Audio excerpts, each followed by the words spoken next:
नमस्कार, ये आकाशवाणी पटना है। अब आप खालिद रशीद से प्रादेशिक समाचार सुनिए। मुख्यमंत्री नीतीश कुमार ने कहा, आर्थिक रूप से कमजोर सामान्य श्रेणी के लोगों को बिहार में नौकरियों और शिक्षण संस्थानों में 10% आरक्षण लागू किया जाएगा। चुनाव आयोग ने राज्य सरकार को पत्र लिखकर एक ही स्थान पर 3 साल से पदस्थापित पदाधिकारियों के तबादले के निर्देश दिए।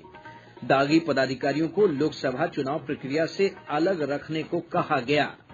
और पश्चिमी विक्षोभ के कारण प्रदेश के अधिकांश हिस्सों में कल से बूंदाबांदी की संभावना। मुख्यमंत्री नीतीश कुमार ने कहा है कि बिहार में भी सामान्य श्रेणी के आर्थिक रूप से कमजोर लोगों को नौकरियों और शिक्षण संस्थानों में 10% आरक्षण का प्रावधान लागू होगा। श्री कुमार ने आज पटना में लोक संवाद कार्यक्रम के बाद संवाददाताओं से बातचीत करते हुए कहा कि संसद से पारित होने के बाद यह कानून बन गया है। स्टेट में भी हम लोग लागू करेंगे और उस पर हम लोग विचार कर रहे हैं कि संविधान के संशोधन के बाद क्या ये एग्जीक्यूटिव ऑर्डर से होगा या कोई एक्ट बनाकर उस पर लीगल ओपिनियन हम लोग ले रहे हैं कि कौन सा प्रोविजन ठीक होगा। अगर एग्जीक्यूटिव ऑर्डर से होगा या एक एक्ट में प्रोविजन करके इसको हम लोग करेंगे, अपने स्टेट सर्विसेज के लिए जो एक्ट है उसमें प्रोविजन करें। इसके बारे में लीगल ओपिनियन हम लोग लेंगे और लीगल ओपिनियन लेने के बाद इसको करें। सिद्धांत रूप में तो ये हो चुका है, इसलिए यहां भी लागू होगा। श्री कुमार ने एक प्रश्न के जवाब में कहा कि 2021 में होने वाली जनगणना में जाति आधारित जनगणना भी होनी चाहिए। निर्वाचन आयोग ने लोकसभा चुनाव के मद्देनजर राज्य के मुख्य सचिव, गृह सचिव और पुलिस महानिदेशक को पत्र लिखकर एक ही स्थान पर 3 साल से पदस्थापित प्रशासनिक और पुलिस पदाधिकारियों का तबादला करने के निर्देश दिए हैं। राज्य के मुख्य निर्वाचन पदाधिकारी HR श्रीनिवास ने कहा कि दागी पदाधिकारियों को भी चुनावी प्रक्रिया से अलग रखने को कहा गया है। गौरतलब है कि हाल ही में मुख्य निर्वाचन आयुक्त सुनील अरोड़ा के नेतृत्व में चुनाव आयोग का एक दल बिहार दौरे पर आया था, जिसमें इस मुद्दे पर चर्चा हुई थी। युवा प्रवासी भारतीय दिवस आज उत्तर प्रदेश के वाराणसी में शुरू हुआ। विदेश मंत्री सुषमा स्वराज ने प्रवासी भारतीयों, विशेष रूप से दुनिया के विभिन्न भागों से आए युवाओं को संबोधित करते हुए उन्हें शिक्षा के क्षेत्र में निवेश करने के लिए आमंत्रित किया। उन्होंने कहा कि जो लोग भारत में काम करना चाहते हैं, उन्हें देश आजकल असीमित अवसर प्रदान करता है। श्रीमती स्वराज ने कहा कि प्रवासी भारतीयों और देशवासियों की साझा पहचान ही उनकी शक्ति है। उन्होंने कहा कि इस बार का प्रवासी भारतीय दिवस अपने आप में बहुत अनोखा है।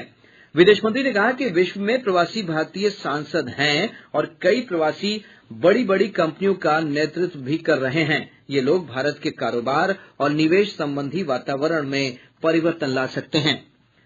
पटना हाईकोर्ट ने न्यायिक सेवा परीक्षा के परिणाम घोषित किए जाने पर रोक लगाने से इनकार कर दिया है। मुख्य न्यायाधीश AP शाही की खंडपीठ ने आज इससे संबंधित मामले की सुनवाई करते हुए बिहार लोक सेवा आयोग को 3 सप्ताह के भीतर जवाब देने का निर्देश दिया है।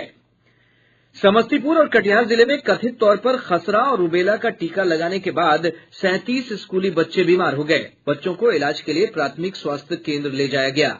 कटिहार के पोठिया थाना क्षेत्र के दधौली में एक सरकारी स्कूल में बच्चों को खसरा और रूबेला का टीका लगने के बाद 32 बच्चे बेहोश हो गए। बच्चों को फलका के प्राथमिक स्वास्थ्य केंद्र में भर्ती कराया गया। केंद्र के प्रभारी प्रमोद कुमार सिंह ने बताया कि सभी बच्चे खतरे से बाहर हैं। उन्होंने कहा कि 4 बच्चों का इलाज चल रहा है और 28 बच्चों को छुट्टी दे दी गई है। वहीं समस्तीपुर के वारिसनगर प्रखंड स्थित सुखपुर कुसैया स्कूल में टीका लगाने के बाद 5 बच्चे बीमार हो गए। बाद में इलाज के बाद इन बच्चों को छुट्टी दे दी गई। पटना पुलिस लाइन में पिछले दिनों हुए हंगामा प्रकरण में 23 पुलिसकर्मियों पर मामला चलेगा। 23 पुलिसकर्मियों पर विभागीय कार्रवाई जल्द शुरू की जाएगी। इस मामले में वरिष्ठ पुलिस अधीक्षक ने अपनी जांच में 23 पुलिसकर्मियों को दोषी पाया था। प्रदेश के 8 केंद्रीय और मंडल कारागारों के अधीक्षकों का तबादला कर दिया गया है। राधेश्याम सुमन को जहानाबाद का जेल अधीक्षक बनाया गया है। वहीं महेश रजक नवादा, सत्येंद्र कुमार अररिया और जितेंद्र कुमार पूर्णिया केंद्रीय जेल के अधीक्षक बनाए गए हैं। राज्य में बाहर से आने वाली मछली की बिक्री और भंडारण पर प्रतिबंध को लेकर आंध्र प्रदेश के मुख्यमंत्री चंद्रबाबू नायडू ने बिहार सरकार को पत्र लिखा है।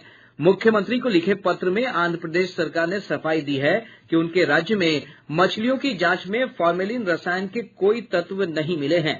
पत्र में सलाह दी गई है कि बिहार सरकार अपने स्तर पर जांच टीम गठित कर किसी भी समय औचक निरीक्षण कर सकती है।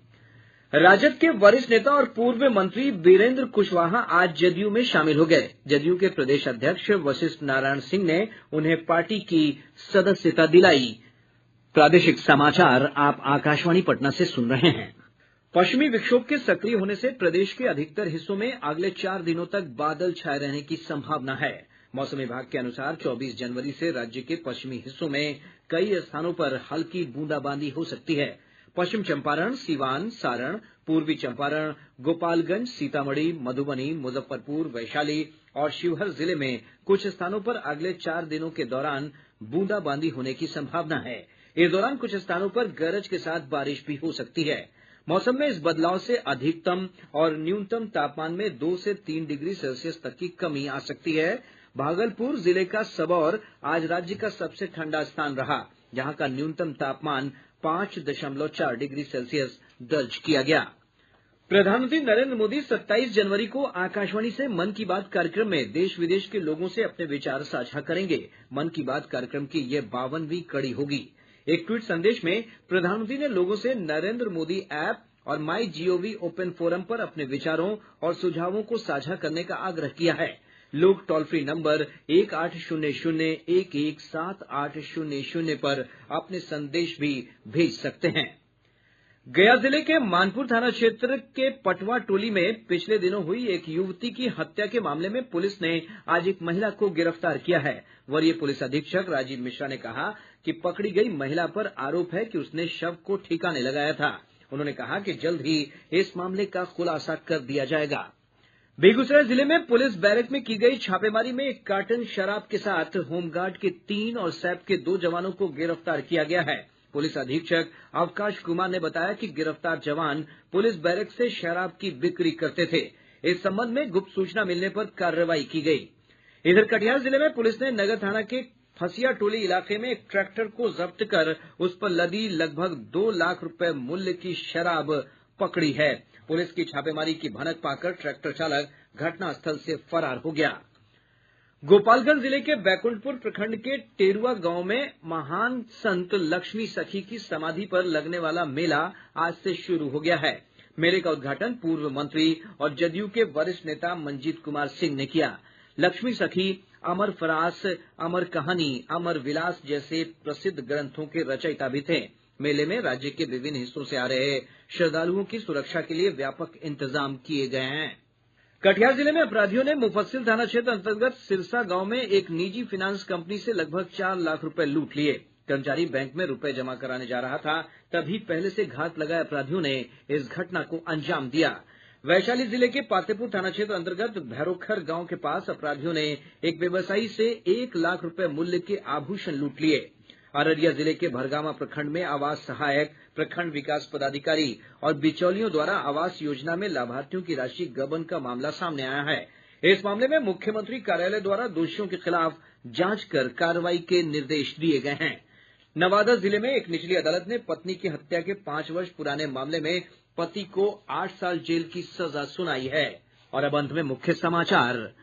मुख्यमंत्री नीतीश कुमार ने कहा, आर्थिक रूप से कमजोर सामान्य श्रेणी के लोगों को बिहार में नौकरियों और शिक्षण संस्थानों में 10% आरक्षण लागू किया जाएगा। चुनाव आयोग ने राज्य सरकार को पत्र लिखकर एक ही स्थान पर 3 साल से पदस्थापित पदाधिकारियों के तबादले के निर्देश दिए। दागी पदाधिकारियों को लोकसभा चुनाव प्रक्रिया से अलग रखने को कहा गया। और पश्चिमी विक्षोभ के कारण प्रदेश के अधिकांश हिस्सों में कल से बूंदाबांदी की संभावना। इसके साथ ही आकाशवाणी पटना से प्रसारित प्रादेशिक समाचार का ये अंक समाप्त हुआ।